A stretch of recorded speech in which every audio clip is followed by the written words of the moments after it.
faster than a speeding bullet, more powerful than a locomotive. Up in the sky, it's a bird. It's a plane! It's Superman! Yes, it's Superman! He was the world's Superman until he was found dead, naked, and shot in the head.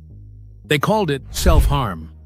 But hidden confessions, forensic flaws, and Hollywood's darkest secrets now point to something sinister. Stay with us, because what really happened to George Reeves changes everything. Let's get into it.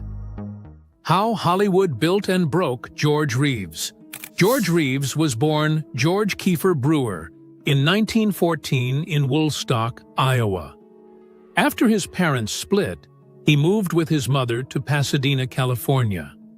In school, he stood out, not just for his size, but for his talents. He was a skilled amateur boxer, played several instruments, and had a natural stage presence.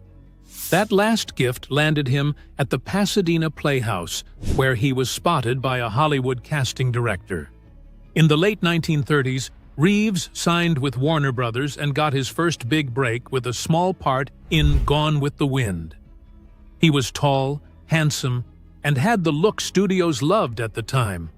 His career seemed ready to launch, but then World War II changed everything. Reeves joined the Army Air Corps and spent the next few years away from Hollywood. By the time he came back, Hollywood had moved on to newer faces. Post-war, Reeves struggled to find leading roles. His name no longer carried buzz, and he bounced between forgettable parts and stage work.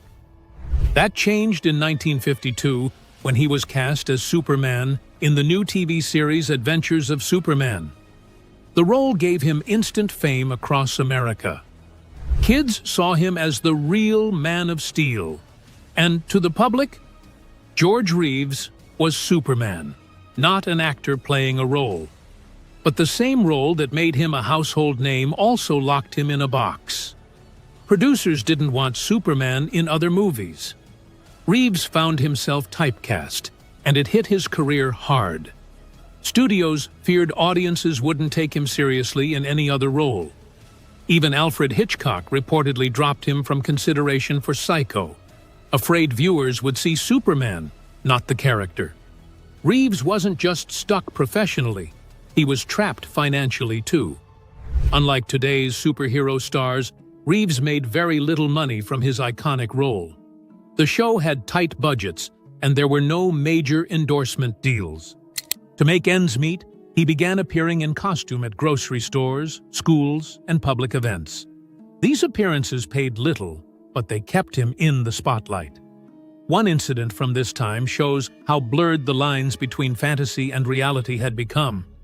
At a live event, a young boy reportedly brought a loaded gun, hoping to test if Superman was truly bulletproof. Reeves calmly talked the boy down, saying the bullets would bounce and hurt others.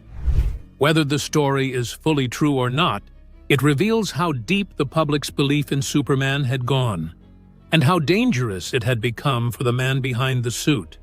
Behind the scenes, George was falling apart. He started drinking more often, trying to manage the growing stress and disappointment. He smiled for the cameras, but his private life told another story.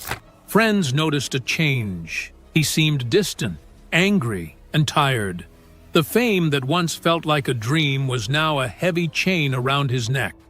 The entertainment industry turned its back on him. Casting directors wouldn't see him. He wasn't getting movie offers. Even commercials passed him over. He had become a one-role actor in a town that valued versatility. Still, Reeves kept trying. He started to explore directing and wanted to step behind the camera. He believed he had more to offer than just the Superman suit. But the offers were slow to come, and the doors mostly stayed shut. Every step forward felt like pushing uphill with no end in sight. What made it worse was the public's obsession with the Superman image. At restaurants, airports, or stores, people expected Superman, not George. He had to stay polite, stay smiling, stay on all the time. But when he was alone, the pressure crushed him. He was famous everywhere, but respected nowhere. He wasn't just lonely, he was isolated. Hollywood didn't support actors who got stuck. There were no mental health conversations or comeback plans. You were either in or out, and Reeves was slowly being pushed out. And everyone, including George, knew it. By the late 1950s, George had become a symbol of both success and failure. He was adored by millions, but lived in quiet despair. His fame had become a burden. Superman made him a star, but it also erased who he really was. And that identity crisis would soon lead to something much darker. As his professional options ran dry and personal demons crept closer, George's life began to unravel. But no one knew just how bad things had gotten. Not yet. 5 people were inside George Reeves's home that night, but somehow no one saw who fired the gun. A night that changed everything. June 15, 1959, began like any other night for George Reeves. He and his fiancée, Leonore Lemon, had dinner earlier in the evening. Back at home in Benedict Canyon, they were joined by Reeves's houseguest, writer Robert Condon. The night seemed quiet at first, but by midnight, everything shifted. The porch light was switched on, a silent signal among certain Hollywood circles. In Beverly Hills, this meant guests were welcome. Within minutes, William Bliss and Carol Van Ronkel arrived uninvited. These kinds of pop-ins weren't unusual in elite social scenes. Reeves, however, wasn't pleased to see them. The vibe inside the house quickly turned uncomfortable. Reeves was annoyed by the intrusion and reportedly made it clear. He had been dealing with personal stress, and the last thing he wanted was a party. At some point, tensions rose between him and Bliss. Witnesses later said George threatened to throw him out. Upstairs, emotions ran high. Leonore Lemon, known for her blunt humor, allegedly made a chilling remark. She joked that George would go upstairs and shit himself. Minutes later, a sound echoed through the house. First the opening of a drawer, then a single loud gunshot. Everything went silent. George Reeves was found dead in his bedroom. He was naked, lying on the bed, with a bullet wound to his head. A Luger pistol was on the floor, and a bullet was lodged in the ceiling. The angle of the shot and the positioning of the gun raised immediate questions. Yet, downstairs, the guests continued drinking as if nothing serious had happened. When police arrived, they were met with an eerie calm. No one seemed distraught or panicked. The scene was oddly casual for a house where someone had just died. The guests gave vague details. There was no self-harm note, no sign of a struggle, and no urgency from those inside. For investigators, the details didn't add up. If Reeves had shot himself, why was the bullet in the ceiling and not somewhere else? Why was the shell casing found in an unusual spot? And most of all, why did none of the people in the house hear signs of distress before the shot? These were red flags that didn't fit the neat label of self-harm. Lemon's strange behavior made things worse. Her offhand comment about George shitting himself seemed too specific. Police questioned whether she knew something or was trying to cover up. Some even wondered if she or one of the guests had been involved directly. Yet, no arrests were made, and the death was ruled a self-harm within 2 days. There's another piece to consider: Hollywood's strange, open-house culture at the time. Many stars lived lives with little privacy. It wasn't uncommon for homes to turn into late-night gathering spots. Reeves may have been dealing with the mental strain of constant interruptions and a lack of control over his personal space. That environment could have pushed him deeper into frustration. What happened in that house may not have been pre-planned, but it was fueled by chaos. Too many people, too much alcohol, too many blurred boundaries. The house was no longer a safe space, It was a place where anything could happen, and did. The press jumped on the story, calling it a sad end to a fading star. But behind the headlines, questions grew. Why were the guests so detached? Why did the timeline feel too clean? And why did the official story ignore the inconsistencies? Years later, new investigators and authors revisited the case. They found evidence of sloppy police work and rushed decisions. One detail often missed: multiple bruises on Reeves's body that weren't explained. Others noted how quickly the house was cleaned and how evidence was left unsecured. These aren't signs of a thorough investigation, they're signs of something being swept aside. George Reeves's death wasn't just a personal tragedy. It was a mystery wrapped in strange behavior, unanswered questions, and a culture that prized silence over truth. What really happened in that house remains unclear, but one thing is certain: the official story was too simple for such a messy night. The official story. The Los Angeles Police Department ruled George Reeves's death a self-harm almost immediately. They said he was depressed, frustrated with his stalled career, and had no future in Hollywood. The coroner's report claimed the wound's angle matched a self-inflicted shot. They also pointed to the bullet casing found under his body as support. To officials, it looked like an open and shut case until the details were examined closely. From the start, something didn't sit right. Reeves was found completely naked, which was unusual even for a self-harm. Most people don't choose to die that way, especially not public figures. The positioning of the body also raised questions. For the bullet to end up lodged in the ceiling, Reeves would have had to be lying down in a strange position, bent, with the gun pointed at his own temple in an unnatural way. More red flags followed. The gun had recently been cleaned and oiled, which removed all fingerprints. That made it impossible to prove if Reeves even handled it that night. On top of that, police found 2 additional bullet holes in the bedroom floor. They didn't match the fatal shot, and were never explained in the official story. No effort was made to connect them to anything. One of the most serious issues involved the handling of Reeves's body. Before a full autopsy could be done, his body may have been washed and partially embalmed. That erased important forensic evidence. The coroner couldn't test for powder burns, which could have proven if the shot came from Reeves's hand or someone else's. Whether that was carelessness or something more deliberate, it damaged the case permanently. These gaps in the investigation didn't go unnoticed by those close to Reeves. His mother, Helen Basolo, immediately rejected the self-harm claim. She believed her son had been killed. Helen hired private investigators, hoping they would find answers that the police ignored. But every time they asked the hard questions, doors closed on them. Helen's team ran into major resistance. Records were missing. Witnesses changed their stories. Leads were dropped without reason. It felt like a wall had gone up around the case.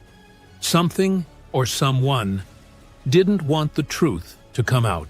The media reported on the strange parts of the case, but the focus stayed on Reeves's depression. It was an easy explanation that the public could understand. A fading actor, typecast as Superman, alone and hopeless, it made for a clean narrative. But that story ignored the mess underneath. Another piece of the puzzle is the state of the LAPD in the 1950s. At the time, the department had deep ties to powerful Hollywood studios. Police officers were known to protect high-level interests. When scandal threatened big names, reports were buried and facts were twisted. It wasn't about justice. It was about image control. Reeves's death may have been more than a simple tragedy. It may have been cleaned up before the truth could get out. If someone important was involved, whether it was a studio executive, a mob-connected associate, or even someone close to Reeves, then there was a motive to steer the case away from killing. The rushed ruling and lack of proper evidence handling begin to make more sense in that context. This theory also fits with what many in Hollywood whispered behind closed doors. Some believed the police didn't botch the case. They erased it. By the time investigators or reporters tried to dig deeper, the trail had already gone cold. Witnesses became unreliable. Physical evidence was either gone or contaminated. What could have been a solvable case became a dead end. The gun itself, a German Luger, wasn't even fully examined. There was no gunpowder residue test, no fingerprints, no ballistic comparison with the 2 extra holes in the floor. These are basic steps in a proper death investigation, and yet they were skipped. The more you look at the official story, the more it crumbles. Nothing about that night adds up without serious mental gymnastics. And when police and the coroner seem more focused on closing the case than finding the truth, it's no longer just about bad procedures. It's about a possible cover-up. George Reeves didn't just die under strange circumstances. His death was handled with a level of carelessness or control that demands deeper questions. Maybe it wasn't just a lazy conclusion. Maybe someone didn't want this case solved at all. And maybe that someone had the power to make sure it never would be. His ex bought him everything. His fiancée left in days. Behind the romance was something cold, calculated, and possibly deadly: the women in his life. George Reeves's final relationship was with Leonore Lemon, a nightclub socialite with a reputation for wild behavior. She was younger, fiery, and often volatile, bold. Many close to Reeves believed their relationship was toxic. There were frequent public fights, including rumors of smashed furniture and screaming matches behind closed doors. It was clear the romance was intense, but far from stable. Leonore wasn't just angry. She was jealous and possessive. Several witnesses claimed Reeves had grown tired of her and was considering breaking things off. Lemon reportedly didn't take rejection lightly. Some friends described her behavior as controlling, even dangerous. After his death, she quickly fled to New York, leaving more questions than answers. Leonore gave conflicting accounts about the night Reeves died. She joked about him shitting himself just before the fatal shot, a remark that seems eerily predictive or even staged. When questioned about the 2 extra bullet holes, she called it an accident and laughed it off. That kind of flippant response raised eyebrows, especially considering someone had just died. The LAPD never pressed her further, and she avoided serious questioning. The party guests that night only made the scene more confusing. William Bliss was a minor acquaintance, not a close friend, yet he was there and somehow became the first to find the body.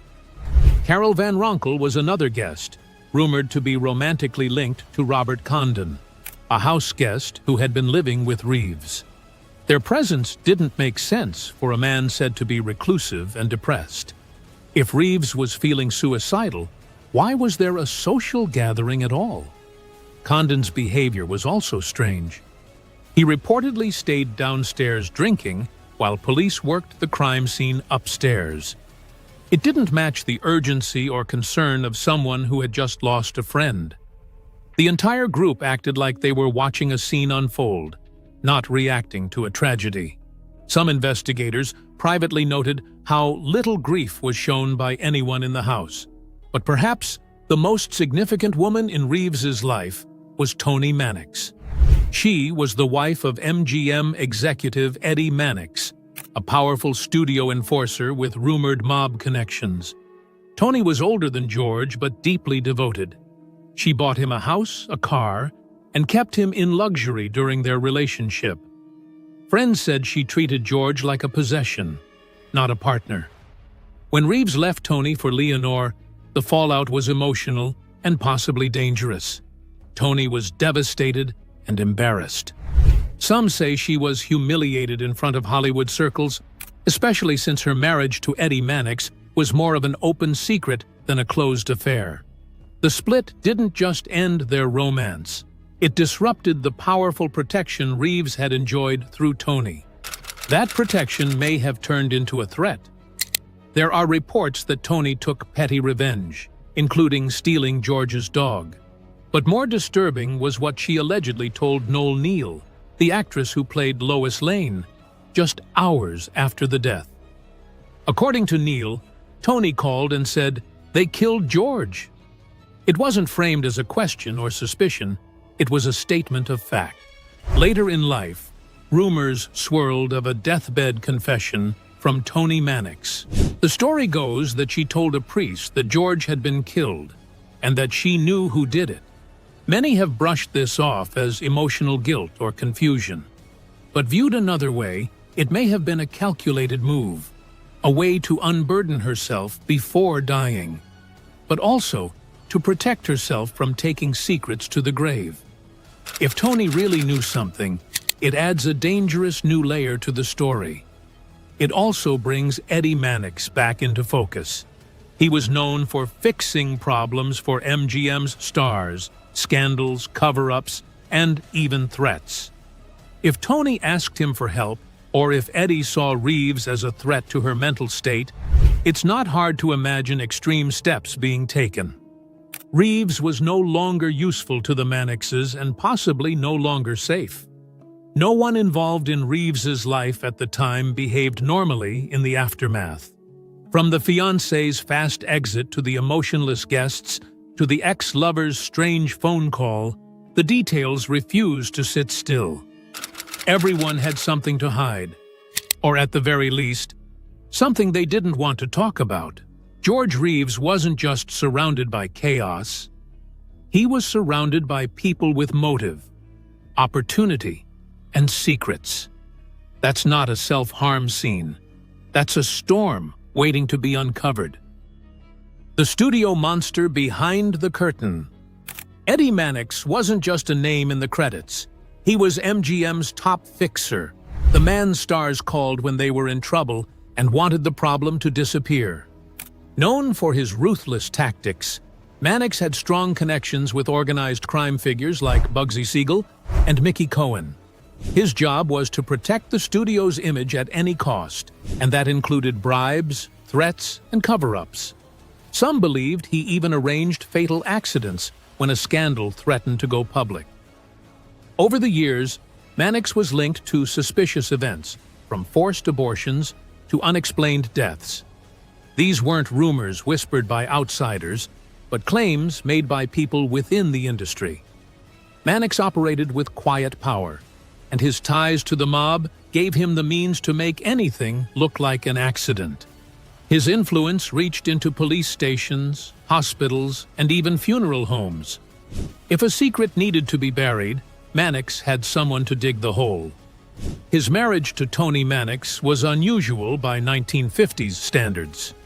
The two had what many described as an open marriage, and Tony's long affair with George Reeves seemed to have Eddie's full support. He even joined them on vacation, giving the impression of a tolerant, friendly third wheel. But beneath the surface, Eddie's tolerance may have been more strategic than sincere. When Reeves broke things off with Tony and moved on to Leonore Lemon, that arrangement suddenly became unstable. What followed was a string of strange events that didn't feel random. Weeks before Reeves's death, he was involved in a suspicious car crash. The vehicle's brake fluid had been drained, making the crash seem more like sabotage than an accident. Reeves was hospitalized with injuries. No one was ever held responsible, and the timing, just before his death, was too close for comfort. Some researchers believe the crash was a warning, a signal to stop talking, stop moving forward, and stop making trouble. But Reeves didn't slow down. He was trying to rebuild his career, cut ties with Tony, and move into a new phase of his life. That push for independence may have been seen as a threat by people who didn't want him free. Then, there's the theory surrounding the gun used in Reeves's death. Official reports said it was his own weapon, but details don't add up. The gun was freshly oiled, which wiped away any fingerprints. That's odd behavior for someone about to commit self-harm. There were also no clear signs that anyone had broken into the house. But what if the killer didn't have to break in? This is where things get darker. Some now believe William Bliss, the party guest who found the body, may have been more than just a witness. He could have been a distraction, someone invited to draw attention away from other movements in the house. While guests chatted downstairs, a second man may have slipped into Reeves's room, fired the fatal shot with a silenced weapon, and staged the scene. It would explain the calm behavior of the guests and the lack of any alarm. No one saw another person enter or leave, but the house was large and busy that night. Doors were unlocked, lights were on, and Reeves was already irritated by the surprise gathering. All it would have taken was a few minutes of confusion, just enough time to carry out a quiet, targeted hit. If someone like Eddie Mannix wanted the job done right, he had the means and the network to make it look like a clean self-harm. What's more troubling is how quickly the investigation was closed. The police accepted the self-harm theory without fully questioning everyone or following up on clear red flags. That kind of quick resolution hints at influence from someone powerful. LAPD in the 1950s had a reputation for corruption and strong ties to Hollywood studios. If Mannix made a few calls, the case could have been wrapped before the press had time to dig deeper. The more you look, the more it seems George Reeves wasn't just a man who fell into despair. He was tangled in a web of loyalty, betrayal, and quiet threats. Eddie Mannix stood at the center of that web, calm, connected, and possibly lethal. The evidence may never be enough to convict, but it's more than enough to doubt the official story. This wasn't just a Hollywood tragedy, it may have been a silent execution. George Reeves died alone, but not unnoticed. Now, the clues point to something bigger, and the truth is finally surfacing. What really happened to Superman? The mystery of George Reeves's death still sits at a crossroads of three grim possibilities. The first is self-harm, where he was overcome with depression, rejection, and a stalled career and finally gave up. The second is an accident, where a heated fight or careless handling of a gun turned fatal in a flash. The third and most disturbing is killing, that someone powerful decided Reeves had become a problem and quietly removed him. Each version has its believers, but none can erase the strange details that don't quite add up. If it was self-harm, the lack of a note, the odd position of the body, and missing fingerprints still demand answers. If it was an accident, it doesn't explain the oiled weapon, the silence from the guests, or the way the scene was staged. And if it was killing, the rushed investigation and lack of follow-up suddenly make more sense. What's left is a fog of suspicion, surrounded by poor police work, missing evidence, and silence from the people who should have spoken up. That silence became the real cover-up. From the beginning, the LAPD treated the case casually. The coroner called it self-harm, and the police accepted that without serious digging. But behind the scenes, there was pressure from people tied to MGM, a studio that had everything to lose if one of its most famous on-screen faces became part of a scandal. Investigators didn't question everyone thoroughly. Important forensic tests were skipped, and key facts were ignored. There's also the media's role in shaping public memory. Hollywood in the 1950s had strong control over the press. Stories were fed to journalists who wanted to stay in the studio's good graces. That's how a narrative of depressed Superman shits himself was formed. Simple, clean, and easy to forget. It worked. The public moved on, and the truth was left buried with Reeves. Then there's Toni Mannix.